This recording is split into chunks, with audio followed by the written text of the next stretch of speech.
Faramir and Eowyn first met at the Houses of Healing when both were injured from their respective battles. By then, Eowyn had just gone back from the Battle of the Pelennor Fields, where she would fight alongside Merry and defeat the Witch-King of Angmar. Aragorn and Gandalf had went there, counseling Faramir and Eowyn to remain there to be taken care of for many days.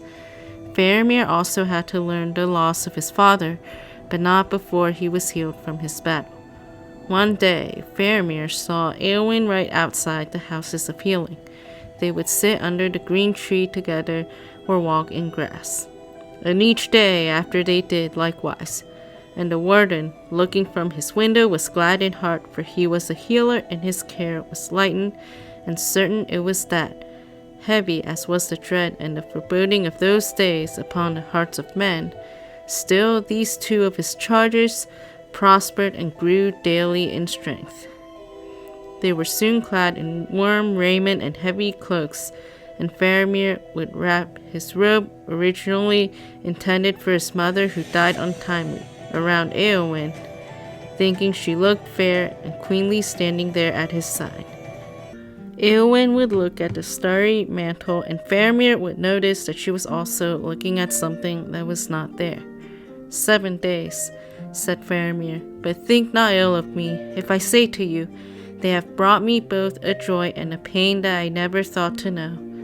Joy to see you, but pain, because now the fear and doubt of this evil time are grown dark indeed. Eowyn, I would not have this world end now, or lose so soon what I have found. Lose what you have found, Lord? She answered, but she looked at him gravely, and her eyes were kind. I know not what in these days you have found that you would lose, but come, my friend, let us not speak of it. Let us not speak at all. I stand up on some dreadful brink, and it is utterly dark in the abyss before my feet. But whether there's any light behind me I cannot tell, for I cannot turn yet. I wait for some stroke of doom. Yes, we wait for the stroke of doom, said Faramir. And they said no more, and it seemed to them as they stood upon the wall that the wind died, and the light failed, and the sun was bleared, and all sounds in the city or in the lands about were hushed, neither wind, nor voice, nor bird call, nor rustle of lead, nor their own breath could be heard. The very beating of hearts was still.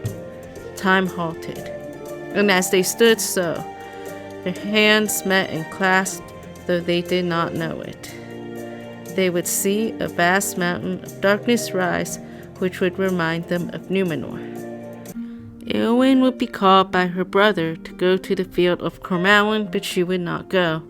Faramir wondered, though he saw her seldom being busy with many matters.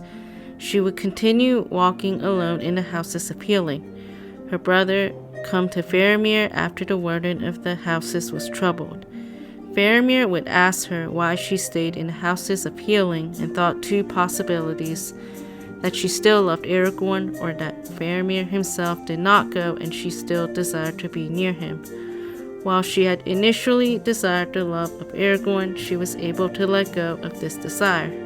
Before, Eowyn desired to be loved by Aragorn, to fight in battle and die in honor. She wanted much like her uncle Theoden. She was left to care for her uncle Meduseld and was a lady of Rohan. Do not scorn pity, that is the gift of a gentle heart, Eowyn. But I do not offer you any pity, for you are a lady high and valiant, and have yourself one renown that shall not be forgotten, and you are a lady beautiful, I deem, beyond even the words of the elven tongue to tell. And I love you. Once I pitied your sorrow, but now, were you sorrowless without fear or any lack, were you the blissful queen of Gondor, still I would love you. Eowyn, do you not love me? Then the heart of Eowyn changed, or else at last she understood it. When suddenly her winter passed, and the sun shone on her. I stand in Minas Anor, the tower of the sun, she said, and behold, the shadow has departed.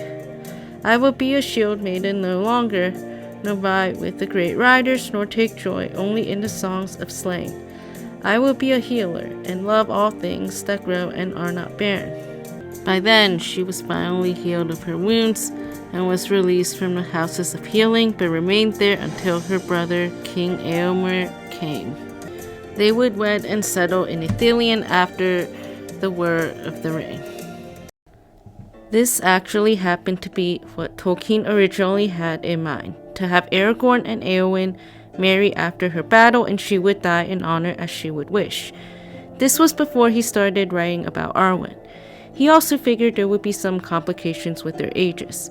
While Eowyn particularly stood out to many fans as one of the fewer female warriors in Tolkien's Legendarium, the fact that she decided to be a healer at the end does not seem to be completely exclusive to her story. For example, we see that much like Eowyn, Faramir would also vow to be a healer rather than a warrior among many other characters. Plus, there will be much to heal after the War of the Ring. While she did have her laments in the beginning for being locked up in a cage, this type of story and that of a warrior turned healer was not exclusive to her nor her character in the Legendarium. For example, we also see this amongst the elves who decide not to be chief warriors in the Third Age.